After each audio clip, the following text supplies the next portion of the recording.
Hello, my beautiful souls. Welcome sa ating tarot reading sessions. Keep in mind, general reading po ito. Maring mag-resonate, maring hindi. Kunin na lang po kung para sa inyo and leave the rest. Maring mag-shift ang energies or magkabaliktad ang sitwasyon. Kaya kayo na pong bahala kung saan kayo nakalugar sa reading natin. So, let's see. Wow. Chariot card. 7 of Swords. 4 of Wands. 7 of Wands. The Knight of Cups. 2 of Wands. 3 of Wands. And the Strength card. 10 Cups. Bottom card. So, meron tayong energy dito ng strong Leo. Leo energy with the Strength card. So, and Cancer. Cancer and Leo. Meron kang makilala ngayon habang ikaw ay sa mga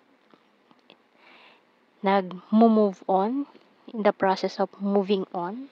New person coming in after mo indahin itong separation na to with a person na matagal kang natali. Ayan. Matagal kang natali sa kanya. Maling tao. Maaaring makilala mo tong taon to sa social media. Maaaring mag-start itong nyo as long distance affair. Magnifying glass, light bulb, and lantern. So, yung usapan nyo mga late night hanggang madaling araw. Ayan. Nagpupuyatan.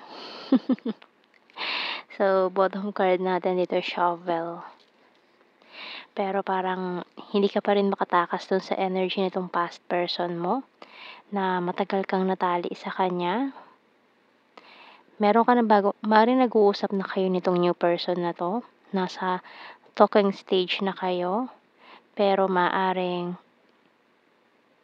hinahunt ka pa rin ng trauma na nag-cause na tong taong to.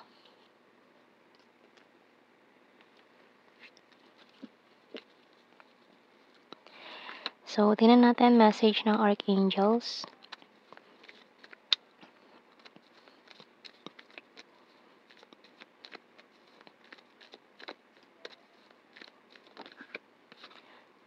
Clear audience by Archangel Zadkiel. Notice the loving guidance you hear inside your mind or from other people. So, wag mong baliwalain yung mga payo sa iyo ng mga tao sa paligid mo or itong mga thoughts mo na maaring message from your higher self. So, tingnan natin mga messages natin dito. Kaya wag mong baliwalain yung mga kutob mo. Your intuitions, wag mong baliwalain kasi maaaring malaki ang may tulong yan sa'yo. I want to surprise you. I need to achieve my goals. So, maaaring kung long distance situation kayo, gusto kanyang bisitahin by surprise.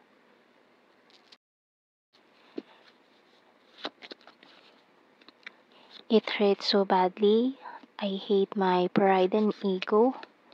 You're my rest and my healer. My intuition choose you. You're my destiny and this is not over yet. So, itong taon to na matagal kang natali, itong very deceptive energy ng past person mo, maaari manggulo pa siya sa'yo, lalo na't makikita niya na may other person ka na kinakausap or interesado itong taon to. Ang lakas ng Leo energy natin.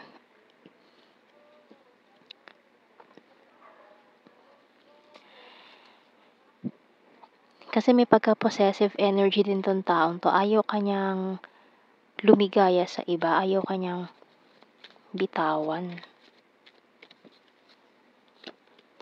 I wish I had treated you better. I look for you everywhere. I feel you leaving me behind. I'm becoming a better person. So, gusto niyang i-win ka Ayan, i-win you back 'tong taong 'to. Pero mukhang kailangan mo na talagang eliminate 'to sa buhay mo kasi lalo na kung itong taong coming in yung destiny mo, ayan, ang lakas ng energy dito na this is your divine counterpart or yung taong makakasama mo for life in this lifetime. I don't react when people mention you. I wish I could take back my words. I knew exactly what I was doing and I regret lying to you. Can't stop thinking about you sa bottom card.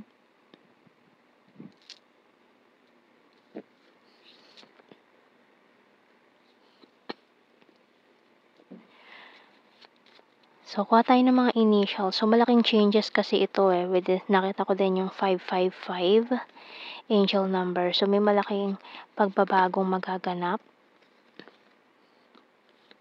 FB. Ayan, maaaring nagkakalala kayo sa FB. WNX.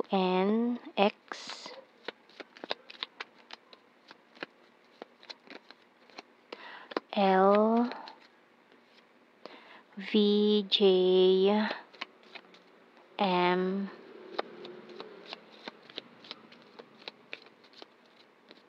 Letter S.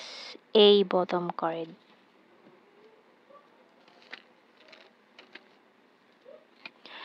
So, let's see. We have here engagement, infatuation, and twin flame. Okay, so maaaring karmic cycle and yung toxic and a twin flame. So, ayan, hindi. Or bahala na kayo kung anong label yan. Pwedeng soulmate, ayan. Pero may energy nga tayo ng twin flame dito. So, tingnan natin. General signs and messages natin. Attractive. Chaser. Gorgeous.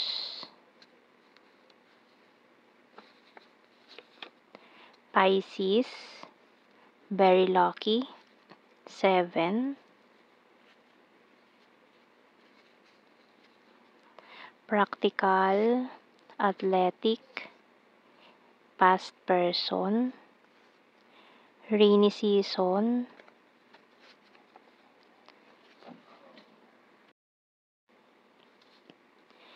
Confusing. Leo sign, smart, cup is water sign, Cancer, Scorpio, Pisces. Friendly, logical, Gemini, Visayas.